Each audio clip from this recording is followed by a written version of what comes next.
Bien, bonjour à tous. Depuis, ça fait 3 semaines à peu près, je ne suis pas ici. Un peu de vacances, un peu de pouvoir penser. Et je vais essayer de presser d'essayer d'être avec vous pendant tous les, deux- tous les prochains vendredis, jusqu'à l'an prochain, bien sûr, au moins jusqu'à l'an prochain. Je veux dire dans les Actes des Apôtres au chapitre 27, versets 23 et 24. Un ange de Dieu à qui j'appartiens et que je sers m'est apparu cette nuit et m'a dit, Paul, ne crains point, il faut que tu comparaisses devant César, et voici Dieu t'a donné tout ce qui navigue avec toi. C'est pourquoi, ô homme, rassurez-vous, car j'ai cette confiance en Dieu qu'il en sera comme il m'a été dit. Euh, je vais parler un peu de Paul. Paul est dans un navire. Il avait dit auparavant de ne pas naviguer car le temps paraissait pas trop bon. Mais bien sûr, comme vous le savez, il y a toujours le capitaine, il y a toujours les marins qui savent beaucoup plus que Paul, qui n'était ni marin, ni n'était capitaine de bateau. Mais lui, il connaissait le Seigneur. C'est pourquoi il avait dit, il vaudrait mieux ne pas sortir parce que sinon le temps va nous effrayer un peu. Le capitaine a dit qu'il fallait partir, alors tous s'embarquent sur ce bateau. Vous savez que Paul devait comparaître devant César parce qu'il avait appelé à César quand il était devant les juges et quand il était jugé à cause des pharisiens et des sadducéens qui voulaient sa mort, mais Félix, lui, essaya de le protéger. Enfin, jusqu'à ce qu'il a appelé à César, car tout le monde voulait le faire venir à Jérusalem, mais c'était une espèce de piège pour pouvoir le tuer. Ainsi que Paul part pour Rome, et sur ce bateau, le navire commence à y aller à une tempête, et le navire est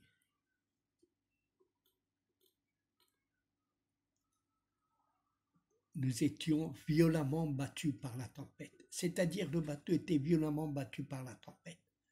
Le lendemain, on jeta la cargaison à la mer. C'est-à-dire ici, il y a trois types de personnes. Il y a les non-croyants. Les non-croyants, eux, ils commencent à jeter toute la cargaison à la mer.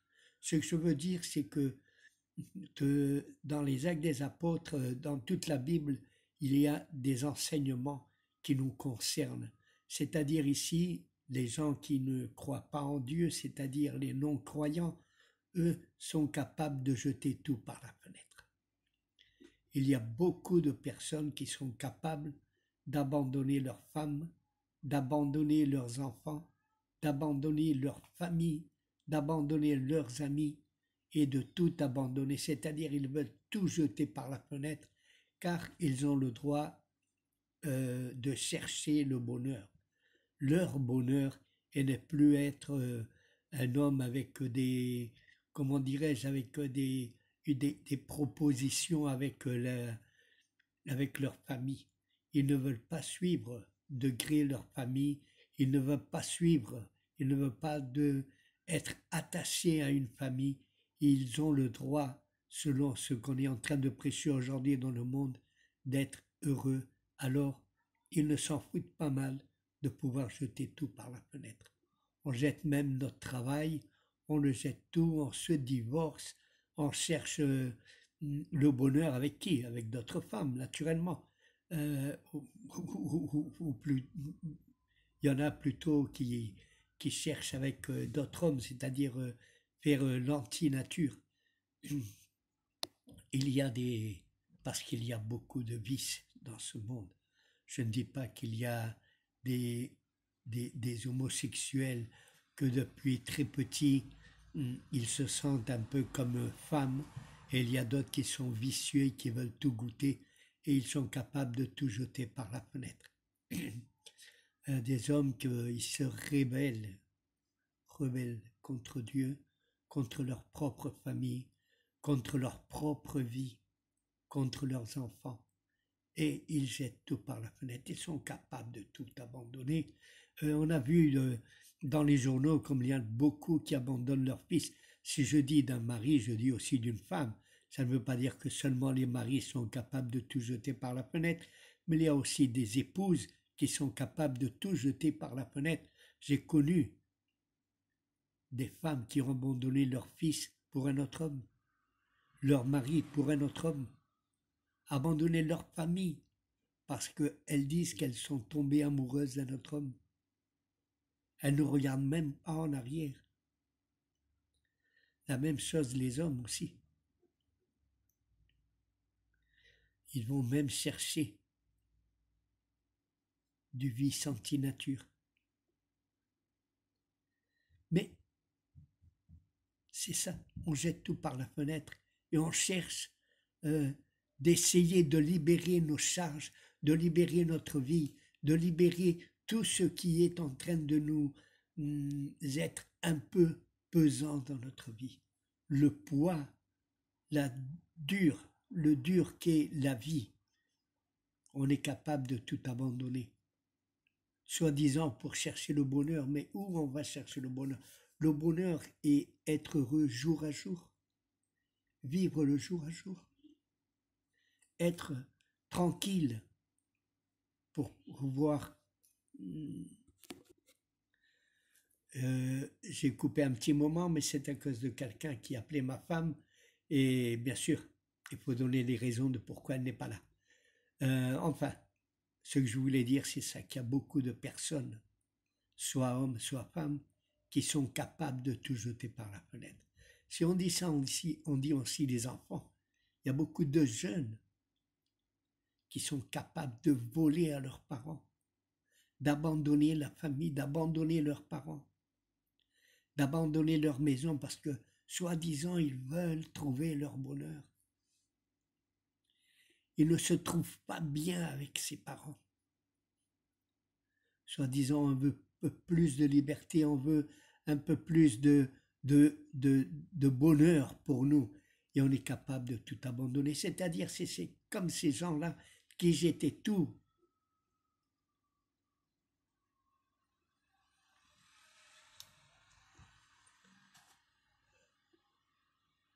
Jetaient toute la cargaison. Le troisième jour, nous y lançâmes de nos propres mains les agrès du navire. C'est-à-dire le troisième jour, après être ainsi, on commence à jeter un peu plus de choses. On commence à renéguer de plus de choses. On abandonne tout. On jette tout par-dessus le navire. On jette tout par la fenêtre. On ne se plaint même pas. On ne se fout pas mal si on fait du mal à quelqu'un. On s'en moque même si on fait du mal à notre femme, à notre mari, à nos enfants, à nos parents. C'est ça les cris. On jette tout, on abandonne tout. On se libère, soi-disant. On se moque de faire du mal.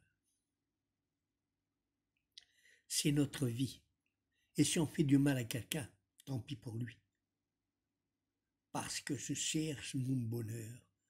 Je cherche être heureux avec ma vie. Comme on voit qu'il y a beaucoup de proverbes qui disent on ne vit qu'une fois, alors il faut profiter de tout et de tout le temps qui nous reste. Mais la vérité, c'est ce que nous disent la nature. Quand le grain de blé tombe à terre et meurt, c'est quand il renaît. Quand on va mourir, on va renaître dans une vie, dans la vie éternelle si on est avec Jésus, ou dans une vie de souffrance si on n'est pas avec Jésus. Je vais continuer pour voir, parce que non seulement il y a les non-croyants qui font ça, sinon qu'il y a aussi beaucoup de croyants, beaucoup de chrétiens qui font les mêmes choses, qui sont capables de tout abandonner. Ils sont capables de se moquer s'ils font du mal à quelqu'un, à leur famille, à leurs enfants, même aux frères de l'Église, même à notre pasteur, à celui qui est en train de nous guider à travers la parole de Dieu. On se moque de tout. On veut notre liberté. On dit Jésus nous a fait libres. Eh oui, mais on ne doit pas user cette liberté comme libertinage. La liberté, l'égalité, la fraternité. Mais la liberté, c'est parce qu'on doit être soumis aux lois de la République. Si on n'est pas soumis aux droits de la République, notre libertinage va nous faire terminer soit en prison, soit mort. Il ne faut pas confondre.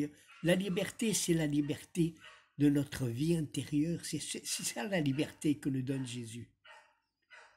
Une liberté contre la religion totale de n'importe quelle classe de religion. La liberté du chrétien est beaucoup plus simple que ça.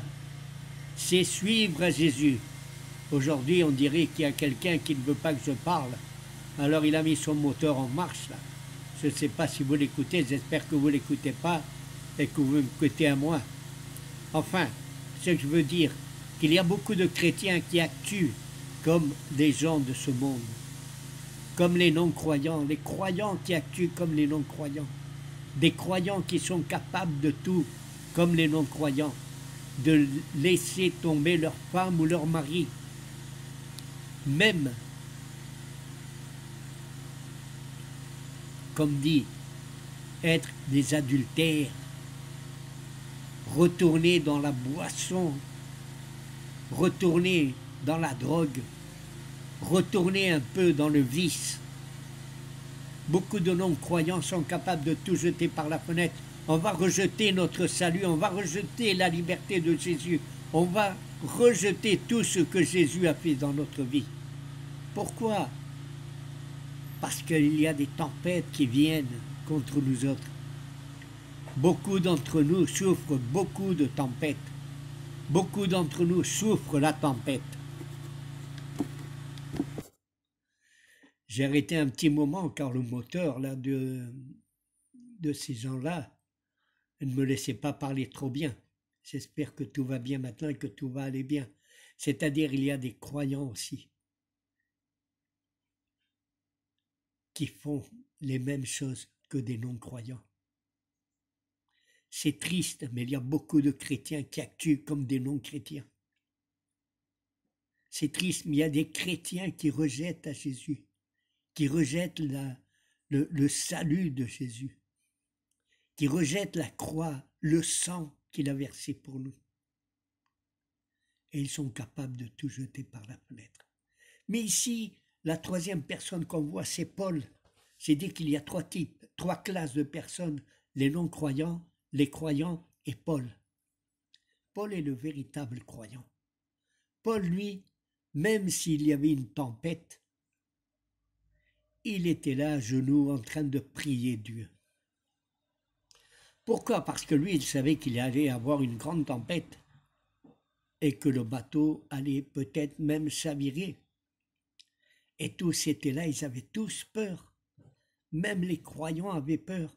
Mais Paul, lui, non, lui n'avait pas peur, il était en train de prier. C'est pour ça qu'il peut dire « Un ange de Dieu à qui j'appartiens et que je sers m'est apparu cette nuit. » Et m'a dit « Paul, ne crains point, il faut que tu comparaisses devant César. Et voici, Dieu t'a donné tout ce qui navigue avec toi. » Il est revenu le monsieur là pour mettre son moteur en marche parce que Paul, lui, était en train de prier. Et Paul, lui, a reçu de la part de Dieu.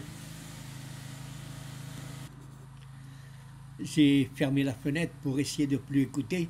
Paul, lui, comme je disais, il était là à genoux. Il savait qu'il allait avoir une tempête. Il savait que le bateau allait chavirer. Il savait tout ce qui allait passer. Et il savait aussi que Dieu est fidèle. Lui, c'est le vrai chrétien. Il n'avait rien à jeter par-dessus la fenêtre. Il n'avait rien à jeter. Il était là, dans la calme. Malgré la tempête, il était dans la calme. Combien de chrétiens pourront dire « Je suis en calme malgré toutes les tempêtes qui arrivent dans ma vie ». Combien de chrétiens sont capables de dire « Dieu a envoyé son ange et a parlé avec moi pour me lever, pour nous donner la liberté et la vie à nouveau malgré les tempêtes qui sont en train d'apparaître ». Je sais que beaucoup d'églises chrétiennes sont en train de passer par de grandes tempêtes. L'ennemi sait que sa fin est proche et il a besoin de secouer les églises. C'est triste de voir quelques églises fermer leurs portes parce que les croyants ont abandonné le Seigneur. C'est triste même que des pasteurs abandonnent le Seigneur. Quand on est dans le milieu d'une tempête, si on ne sait pas être dans la présence de Dieu, l'ennemi va nous faire chavirer. Il va ôter nos vies. Ici, Paul disait que Dieu lui avait donné tous ceux qui naviguaient avec eux. C'est pour ça qu'il avait besoin que personne, il dit ici, mais comme les matelots cherchaient à s'échapper du navire et mettaient la chaloupe à la mer sous prétexte de jeter les ancres de la proue, Paul dit aux centeniers et aux soldats, « Si ces hommes ne restent pas dans le navire, vous ne pouvez être sauvés. » C'est-à-dire, il fallait que tous restent dans le navire. Malgré la tempête, il faut que tous nous restons. Nous devons nous agenouiller et nous devons clamer au Seigneur pour que le calme puisse revenir. Nous ne devons pas abandonner l'Église. Nous ne devons pas abandonner le Seigneur. Nous ne devons pas abandonner nos pasteurs ni nos frères et sœurs. Nous ne devons pas abandonner nos familles. Il faut être à genoux comme était Paul. Prier pour que Dieu puisse calmer la tempête. Je me rappelle quand les disciples étaient dans une barque avec Jésus et la tempête se déchaîne, eux ils commencent à avoir peur et ils vont le réveiller en lui disant « Seigneur, tu ne vois pas qu'on va périr ?» Et le Seigneur lui dit « Homme de peu de foi ». Il calme la tempête et il demande « Quand je reviendrai sur la terre, quand le Fils de l'homme reviendra, trouvera-t-il foi sur la terre ?» C'est-à-dire, quand il reviendra, trouvera-t-il encore des chrétiens, des gens de foi, des gens qui croient en lui, qui croient dans ses promesses, qui croient qu'il est le Tout-Puissant et qu'il peut calmer toutes les tempêtes qui puissent se déchaîner. Nous devons reconnaître qu'il est mort pour nous sauver et surtout qu'il domine sur tout. Il règne sur toute la terre. Il est avec nous pour toujours. C'est lui qui va guider notre navire, c'est-à-dire notre vie. Il va la guider jusqu'au bon port. On a besoin de lui. On a besoin d'être comme Paul. On a besoin d'être à genoux. On a besoin de clamer au Seigneur, de prier au Seigneur, de lui demander liberté, de lui demander la calme au milieu de toutes les tempêtes qui se déchaînent contre nous et contre l'Église, son Église. Nous devons nous lever en victoire. C'est lui qui nous a donné la victoire. Jésus est celui qui règne sur tout. Il est le roi des rois et le seigneur des seigneurs.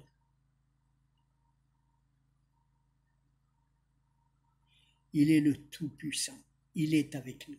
Il va nous guider et il ne va pas nous abandonner. Mais nous avons besoin d'être comme Paul. Ne soyons pas comme les non-croyants ou comme les croyants qui sont à moitié dans ce non-croyance et à moitié dans la croyance. Non, non, on ne peut être dans les deux lieux où on est avec Jésus, où on est contre Jésus. Il faut savoir à qui on suit et qui est avec nous et qui nous guide. Nous devons être comme Paul. Je vous salue à tous au nom du Seigneur et j'espère que la parole de Dieu puisse trouver le calme dans votre vie. Que Dieu vous bénisse. Et comme je dis toujours, Shalom, la paix de Dieu, et Maranatha. Dieu, Jésus revient, le Seigneur revient. Au revoir et à la semaine prochaine.